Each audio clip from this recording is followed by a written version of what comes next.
வணக்க மக்களே, நாம இந்த ஆரோக்கியமான பதிவில் ரத்தத்தை நம்மளுடைய உடல்ல அதிகரிக்கிறதுக்கு என்னென்ன மாதிரியான ஆரோக்கியமான உணவுகளை சாப்பிட வேண்டும் அப்படின்றத பத்தி பார்க்க போறோம்.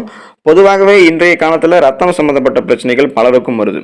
உடல்ல ரத்தம் குறைவாக இருக்கிறதுக்கு காரணமே இரும்பு சத்து குறைபாடுகளும் ஒன்றுதான். உடல்ல ரத்தம் குறைந்தா நமக்கு மூச்சு திணறல், தலைவலி, சோர்வு போன்ற பிரச்சனைகள் ஏற்படும். ரத்தம் குறைவாக இருக்கிறத நாம ரத்த சோகை, அனீமியா அப்படின்னு குறிப்பிடுவோம். நம்மளுடைய உடல்ல ரத்தத்தை அதிகரிக்கிறதுக்கு சாப்பிட வேண்டிய உணவுகளை பார்க்கறதுக்கு முன்னாடி ரத்தம் நமக்கு எவ்வளவு இருக்கணும் அப்படின்றத கிராம் எண்ணிக்கையில் நம்ம பார்க்கலாம்.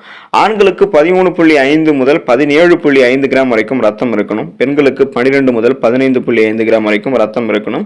ஸோ இந்த அளவுக்கு ரத்தத்தை அதிகரிக்கிறதுக்கு சாப்பிட வேண்டிய உணவுகளை பார்க்கறதுக்கு முன்னாடி இந்த வீடியோக்கு மட்டும் ஒரே ஒரு லைக் கொடுத்துட்டு இந்த தகவலை உங்களுக்கு தெரிஞ்சவங்களுக்கும் ஷேர் பண்ணிடுங்க.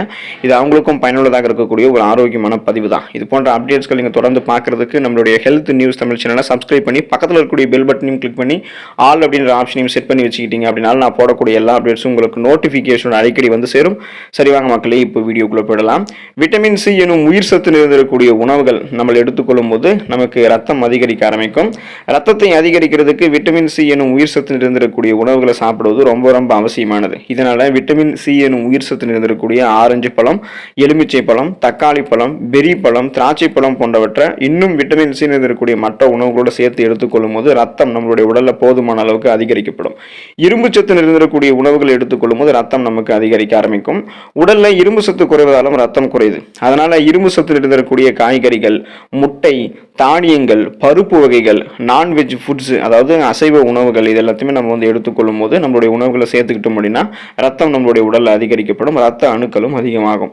ஃபோலிக் அமிலம் நிறைந்திருக்கக்கூடிய உணவுகள் எடுத்துக்கொள்ளும் போது ரத்தத்தை நம்ம அதிகப்படுத்திக்கலாம். ஃபோலிக் அமிலம் அப்படின்றது பி காம்ப்ளெக்ஸ் விட்டமின். ஸோ இந்த விட்டமின் பி காம்ப்ளெக்ஸ் நம்மளுடைய உடல்ல இருக்கு அப்படின்னா நம்ம குறிப்பாக ரத்த சிகப்பு அணுக்களை நமக்கு உருவாக்குறதுக்கு இந்த விட்டமின் பி காம்ப்ளெக்ஸ் தேவைப்படும். ஃபோலிக் அமிலம் குறைவாக இருந்துச்சு அப்படின்னா நமக்கு ரெட் பிளட் செல்ஸும் கம்மியாகிறதால ஹீமோகுளோபினோட லெவலும் நமக்கு கம்மியாக இருக்கும்.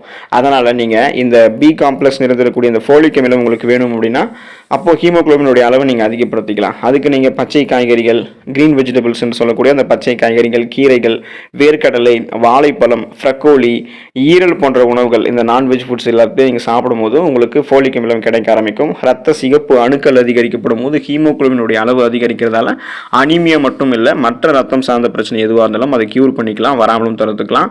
பழங்கள்ல மாதுளம் பழத்தையும் நீங்கள் எடுத்துக்கலாம். ரத்தம் அதிகரிக்கிறதுக்கு மாதுளம் பழம் உதவிகரமாக இருக்கும். மாதுளம் பழத்தில் கால்சியம் மற்றும் இரும்பு சத்து, அப்புறம் புரதச்சத்து, கார்போஹைட்ரேட், ஃபைபர் என்று சொல்லக்கூடிய நார் சத்தெல்லாம் இருக்கு.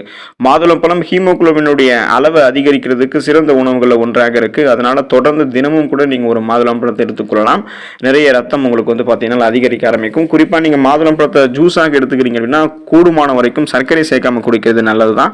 ஏன்னா மாதுளம் பழம் இயற்கையாக இனிப்பு சுவை கொண்டிருக்கு அப்படின்னால சர்க்கரை சேர்க்காம குடிக்கும்போது அது விரைவான ஆரோக்கிய நன்மையை உங்களுக்கு பார்த்தீங்கன்னா கொடுக்க ஆரம்பிக்கும். ரத்தத்தையும் அதிகரிக்கும்.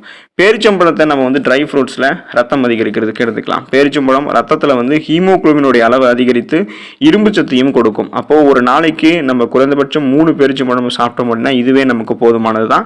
சர்க்கரை நோய் பிரச்சனை இருக்கிறவங்கலாம் இந்த 3 பேரிச்சம்பழங்கள்லாம் சாப்பிடணும்னு அவசியம் இல்லை. ஒன்னே ஒன்று நீங்க சாப்பிட்டாலே போதுமானது தான். ஸோ இப்போ நீங்க பேரிச்சம்பழங்களை 3 பேரிச்சம்பழம் அப்படின்னு சொல்லக்கூடிய அளவுகள் எடுத்துக்கொள்ளும் போது ஹீமோகுளோபினுடைய அளவு உங்களுடைய ரத்தத்தில் இன்க்ரீஸ் ஆகிறதால பலவிதமான ரத்தம் சார்ந்த பிரச்சனைகளை குறைப்பதற்கு, வராமல் தடுக்கிறதுக்கு நீங்கள் சாப்பிடக்கூடிய இந்த பேரிச்சம்பழம் உதவிகரமாக இருக்கும். ஸோ ரத்தம் சார்ந்த பிரச்சனை எதுவும் இல்லாமல் நீங்கள் நலமோடு வாழலாம். பீட்ரூட் நீங்கள் எடுத்துக்கொள்ளும் போது ரத்தம் உங்களுக்கு அதிகரிக்க ஆரம்பிக்கும். பீட்ரூட்டில் இரும்பு சத்து, பொட்டாசியம், ஃபோலிக் அமிலம் போன்றவை நிறைந்திருக்கு. இதனால தொடர்ந்து தினமும் கூட நீங்கள் பீட்ரூட் உங்களுடைய உணவுகளை சேர்த்துக்க முடியல அப்படின்னா நீங்கள் என்ன பண்ணலாம் அப்படின்னா வாரத்தில் ஒரு தடவையாவது பீட்ரூட்டை சமைத்து சாப்பிடலாம். இல்லைனா பீட்ரூட் ஜூஸை வாரத்தில் ஒரு தடவையாவது குடிக்கணும். அது மாதிரி குடிக்கும்போது ரத்தம் உங்களுக்கு அதிகரிக்கப்படும். பருப்பு வகைகள் ரத்தம் அதிகரித்துக் கொள்வதற்கு நீங்கள் எடுத்துக்கொள்ளலாம். ஸோ இந்த உணவுகளோடு சேர்த்து இந்த பருப்பு வகைகளும் எடுத்துக்கொள்ளும் போது ரத்தம் உங்களுக்கு அதிகரிக்க ஆரம்பிக்கும். பருப்பு, வேர்க்கடலை, பட்டாணி மற்றும் பீன்ஸ் போன்ற பருப்பு வகைகள் ஹீமோகுளோபினுடைய அளவு அதிகரிக்கிறதுக்கு உதவிகரமாக இருக்கும். இந்த பருப்பு வகைகளில் இருக்கக்கூடிய இரும்பு சத்து, ஃபோலிக் அமிலம் இதெல்லாமே நம்மளுடைய உடல் கிடைக்க ஆரம்பிக்கும் போது ரத்தம் அதிகரிக்கும். இதனால ரத்த அணுக்களும் அதிகரிக்கும். ரத்த சிகப்பு அணுக்களும் ரத்த வெள்ளை அணுக்களும் அதிகரிக்கும். குறிப்பாக ரத்த சிகப்பு அணுக்கள் அதிகரிக்கப்படும் போது ரத்த புரதமான ஹீமோகுளோபினும் நமக்கு இன்க்ரீஸ் ஆகும். அப்போ ரத்த சிவப்பு அணுக்களுடைய உற்பத்தியை வளமாக மேம்படுத்திக் கொள்வதற்கெல்லாம் நம்ம அந்த பருப்பு வகைகளை எடுத்துக்கொள்ளலாம். ஸோ எல்லா வகை பருப்பு, வேர்க்கடலை, பட்டாணி, பீன்ஸு, கொண்டக்கடலை இது போல் அனைத்து பருப்பு வகைகளுமே நமக்கு வந்து ஃபோலிக் அமிலத்தையும் கொடுக்கும். ரத்த சிகப்பணுக்களை இன்க்ரீஸ் பண்ணுறதால பலவிதமான ரத்தம் சார்ந்த பிரச்சனைகளை குணப்படுத்திக் கொள்ளலாம். பலவிதமான ரத்தம் சார்ந்த பிரச்சனைகளை நம்ம வந்து வராமல் தடுத்துக்கலாம். ஸோ குறிப்பாக சொல்லணும் அப்படின்னா அனீமியா என்று சொல்லக்கூடிய அந்த ரத்த சோகை பிரச்சனை நமக்கு வந்து குணப்படுத்தப்பட்டு வராமல் தடுக்கப்படும் நாம் இந்த உணவுகளை எடுத்துக்கிட்டோம் அப்படின்னா. ஸோ இன்றைய காலத்தில் இந்த ரத்தம் சார்ந்த பிரச்சனைகள் பல பேருக்கும் இருக்குங்க இல்லையா, அதனால் நம்ம இந்த ரத்தம் வந்து குறைவாக நம்மளுடைய உடல் இல்லாமல் எந்த விதமான தடையும் இல்லாமல் போதுமான அளவுக்கு ரத்தத்தை அதிகரித்து தடையில்லா ரத்த ஓட்டத்தை சீராக பெற்றுக்கொள்வதற்கு தொடர்ந்து சுழற்சி அடிப்படையில் வாரத்தில் ஒரு தடவையாவது இந்த உணவுகளை நம்ம தொடர்ந்து சாப்பிட்டுட்டே இருக்கும் அப்படின்னா ரத்தம் நம்மளுடைய உடல் அதிகரிக்கப்பட்டு நலமோடு வாழலாம். அடுத்த ஆரோக்கியமான பதில மறக்காம சந்திப்போம். நன்றி மக்களே.